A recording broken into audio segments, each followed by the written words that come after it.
When you walk into a store, whether it's in person or online, you're going to come across three main categories of line. You're going to see fluorocarbon, you're going to see monofilament, and you're going to see braided line.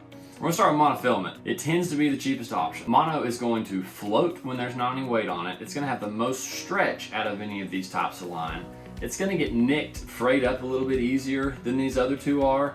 And that's kind of a big element of why it tends to be the cheapest. It's a little bit cheaper to make for the manufacturers. Monofilament is going to be what a lot of people prefer for throwing your top waters with treble hooks, for your Carolina rig leader.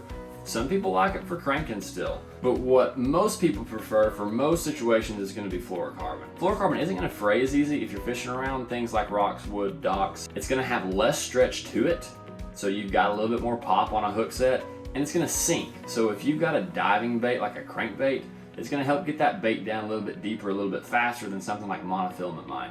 And for probably 95% of fishing scenarios, a lot of people like fluorocarbon.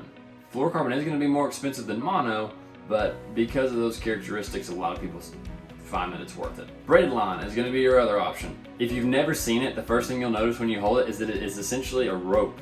You're fishing with a rope. Most people with braid are thinking about punching grass, throwing frogs, Alabama rigs. It's the heavy duty, fish and thick stuff tool that you would want to reach for. It's also become really popular the last few years to use it as your main line on a spinning reel. 10, 15, 20, 30 pound main line on a spinning reel of braid, and then putting a leader of either fluorocarbon or mono at the end of it. If you're just getting into this, any one of these types of lines, you're going to be able to make work for pretty much every scenario you find yourself fishing in. But as you go along and you start to experiment with some different types, you're going to figure out what you prefer for different scenarios. And hopefully this can get you headed in the right direction of figuring some of that out for yourself.